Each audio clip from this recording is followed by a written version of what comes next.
Hello guys, welcome back to Tactical Trafford, and today we want to talk about Morten Hjulmand from Sporting CP. Actually, Manchester United has been linked to him in the past months, even though Manchester United had Carlos Baleba as their first choice midfielder, but Manchester United has been linked with Morten Hjulmand for some time now, and as Manchester United has missed out on buying Carlos Baleba from Brighton, Manchester United is going to be focusing on other alternatives as reported by Fabrizio Romano and David Austin, and Manchester United is looking at several alternatives from several leagues. And I decided to make this video on Morten Hjulmand to actually break down all his characteristics and how he can fit or partner properly with Bruno Fernandes in the midfield position. So guys, let's dive into this video together. So the first thing we want to look between Rúben Amorim and Morten Hjulmand is actually their bond, because Rúben Amorim actually bought Rúben Amorim was in Sporting CP. He bought him from Lecce, and he has been actually very useful for Sporting Lisbon. He was one of the key figures. He even went on to become the captain. He contributed to several domestic cups and league titles in the Portuguese league. He was very effective when he was in the Serie A. He was very effective in the Portuguese league, probably one of the best defensive midfielders in the Portuguese league. Actually, Manchester United has been linked with Morten multiple times and couple of times since Ruben Amorim became the coach of Manchester United, and it has been reported that Morten Hjulmand is actually one of the players that Ruben Amorim would like to bring from Sporting CP to Manchester United. So guys, let's actually break down all the characteristics of Morten Hjulmand and how he can be crucial for the Ruben Amorim system in Manchester United. So guys, the first characteristics of Morten we'll be talking about is his defensive ability. Morten Hjulmand is actually an elite defensive midfielder in the Portuguese league. He has actually thrived in the Portuguese league. He has thrived in the Serie A, but we don't know if he's going to translate same ability in the Premier League, because we all know the intensity of the Premier League, the fastness of the Premier League. So we don't know if he's going to translate same abilities in the Premier League. That remains unclear. But one thing that is guaranteed is that he's a system player and he's a guaranteed fit in the Rúben Amorim system. He's a player that can be able to win loose balls. He can make intelligent interceptions. He can distribute the ball properly.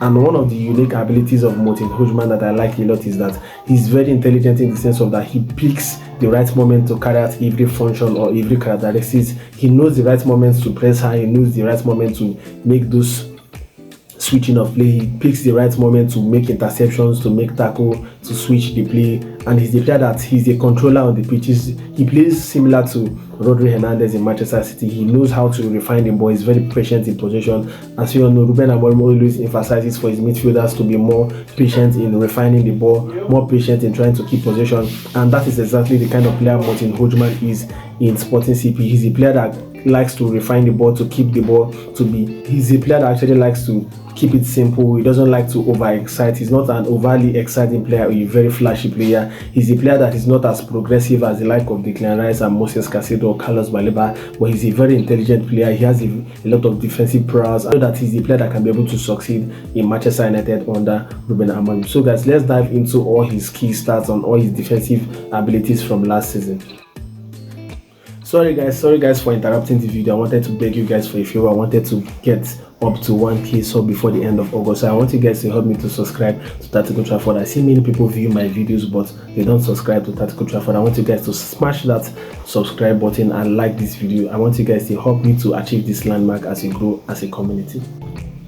So guys, let's dive into Morten Hjulmand's numbers from last season. First of all, you're going to find out that when it comes to tackles and interceptions, he actually had 2.45 tackles last season per 90 minutes and 2.15 interception per 90 minutes, which ranks him in the 1% percentile for interceptions for the whole of last season in the top 5 leagues. That actually tells you that he's a good interceptor. He's very good in winning ball. He can win the ball through sliding tackles. He's a player that can be able to stand and make tackles, which is very important for defensive midfielders, because when you have this ability to stand and make tackles efficiently, it makes it possible for you to be able to transition quickly with the team, to avoid any form of slowness in terms of transition. So that tells you that Morten Hjulmand is actually a very good player. And when it comes to progressive carries and progressive passes, he ranks in the 6th and 7th percentile respectively. That tells you that he's a player that can be able to be progressive when he wants to. He's a player that actually picks the right moment to carry out a particular function that I just stated. He's not like the most progressive passer or the most progressive player like in terms of Declan Rice and Carlos Baleba. He's a player that can be able to be progressive, but he's not overly exciting, but it's something that Manchester United can be able to work with. And when it comes to his recoveries, he actually averaged 6.03 recoveries per 90, which tells you that he had a total of 160 recoveries in the whole of last season. And this is something that Manchester United has been suffering for a lot of times. Midfielders are finding it very hard to be able to recover whenever we lose the ball. You will find out that Bruno Fernandes, Ugarte, Casemiro, and when we had Eriksen, they found it very difficult to recover when they lose the ball. But Morten Hjulmand is a player that can be able to, you are going to be rest assured that he's going to cover up those last spaces in the middle of the park, because he's a player that likes to stick to a particular position. He's very disciplined, so he can be able to cover those positions effectively. But the question still remains, how can Morten Hjulmand be able to solve the midfield issues of Manchester United? He be able to solve the build-up phase, the first phase issues of Manchester United. So let's dive into that part of the video, and I'm going to break down how he's going to be able to stop the midfield worries and the midfield woes of Manchester United.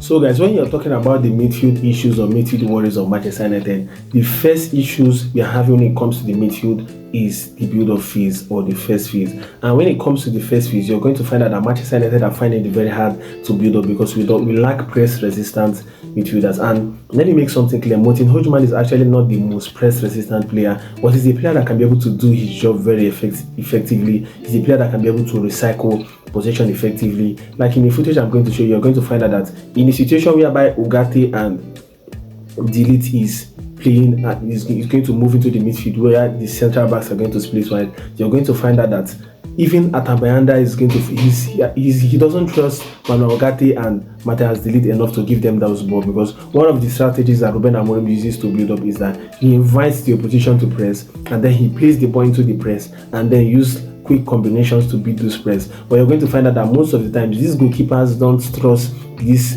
pivots that Amorim uses to build up enough, so that forces the goalkeepers to go long, and Manchester United is going to lose the ball. And this has actually affected the way we control possessions in many games, both in the preseason and last season. So what is Morten Hjulmand going to bring in the build-up phase? He's a player that can be able to, he's defensively reliable, so he's a player that can be able to help in those build-up phases. And so instead of Atabayanda or Andre Onana going long in those situations, they are going to play into Morten Hjulmand, which is going to play into quick combinations with the right central back or the left central back, and it's going to be a lot easier for Manchester United to be able to build up. So this is definitely what is going to bring in the phase of Manchester United. He's that player that is not the best press resistant player in the world, but he's a player that can be able to be press resistant. He can play with his back to goal, he can easily manipulate tight spaces, and he's a player that actually likes to shoot the ball whenever he's in control. He's not a player that actually plays flat-footed most of the times, just like Casemiro does. He's a player that actually shoots the ball whenever he's in control or whenever he's in possession of the ball, so he can be able to play through tight spaces. He can be able to play Manchester United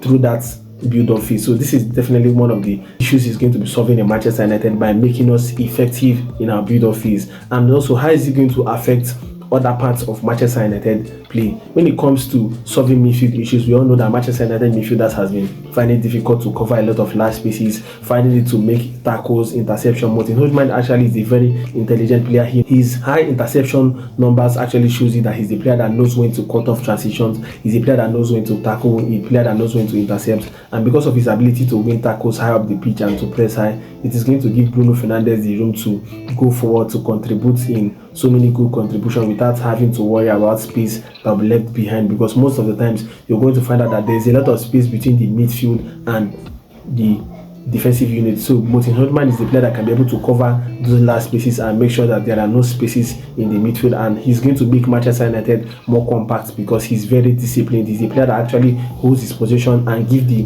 more attacking minded player the ability and the room to move forward. So when it comes to solving the midfield issues of Manchester United, you're going to find out that Morten Hjulmand is actually a perfect fit for Manchester United to solve all their issues, because when it comes to the build-up phase, he can be able to build up properly, even though he's not the best press-resistant player. When it comes to being disciplined and holding position, when it comes to winning duels, when it comes to interceptions, when it comes to header, he's the player that can be able to win a lot of duels, whether aerial duels or ground duels. So probably Morten Hjulmand is actually a very good fit and a very good alternative to Carlos Baleba in this summer window for Manchester United. So guys, we want to actually talk about how Morten Hjulmand compares to other midfielders, elite midfielders in the Premier League. When it comes to Declan Rice is actually more mobile. He's a good ball carrier. He can carry the ball over large distances with a lot of power. Morten Hjulmand is actually not as athletic as Declan Rice, but he's a player that he can be progressive. He can be dynamic most of the time when he chooses to, because Declan Rice is the player that runs tirelessly, that has all the power and the strength. But Morten Hjulmand is actually not that kind of player, but he's a more polished and refined player. When you're comparing with the likes of Moisés Caicedo, you're going to find out that Moisés Caicedo is more dynamic. Moisés Caicedo presses high more than Morten Hjulmand, but Morten Hjulmand has more pass accuracy than Moisés Caicedo. Morten Hjulmand actually has a pass accuracy of 90.8%, and he averages 58 long balls over the course of last season. That actually tells you that he's a player that actually brings more control, more balance to Manchester United than the likes of Moisés Caicedo can be able to bring. When you're comparing him to the likes of Carlos Baleba is more physical. Carlos Baleba is more fast, he's more athletic, he's still young,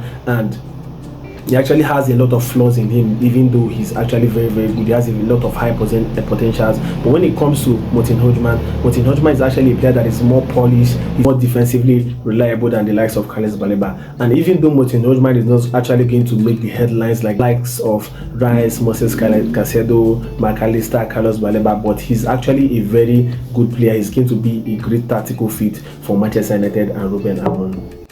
So let's actually talk about how Morten Hjulmand and Bruno Fernandes is going to partner in the midfield, because this is what actually makes the whole signing to make a lot of sense, because any defensive midfielder Manchester United is going to get is going to be partnering with Bruno Fernandes. And you're going to find out that over the years, Bruno Fernandes has been doing a lot of jobs. He has been playmaking, he has been helping in goal contribution, and he also helps defensively. This is not what we want for Bruno Fernandes. Bruno Fernandes is a player that actually thrives in playmaking and goal contribution, and is a player that actually thrives when he's given a lot of freedom. So Morten Hjulmand is actually going to bring that balance like we see in Arsenal, like the Declan Rice and Odegaard partnership, or the Rodri and Kevin De Bruyne partnership that we had in Manchester City. So this is what Morten Hjulmand is actually going to bring for Manchester United. He's going to anchor the midfield, he's going to win interception, cover a lot of spaces, make those intelligent passes, and refine the ball. He's actually a very moderate player. He knows when to be progressive. He likes to refine the ball, keep possession as much as possible. He's a very patient player. So when he's going to be doing all this, Bruno Fernandes is going to help him more in playmaking and helping in goal contribution. This is actually how their partnership is going to work, because while Morten Hjulmand is going to be there, he's going to be disciplined and defensively solid, Bruno Fernandes is going to be very good attacking wise. So guys, that is that about Morten Hjulmand. I want you guys to give me your thoughts about if he's going to be the right partner for Bruno Fernandes. If there is any other midfielder you have in mind that is going to be the right partner for Bruno Fernandes, I want you guys to give me your thoughts. I want you guys to like, to share, to subscribe to Old Trafford, as I'll be making more videos about players that are linked to Manchester United. So see you guys in my next video. Ciao.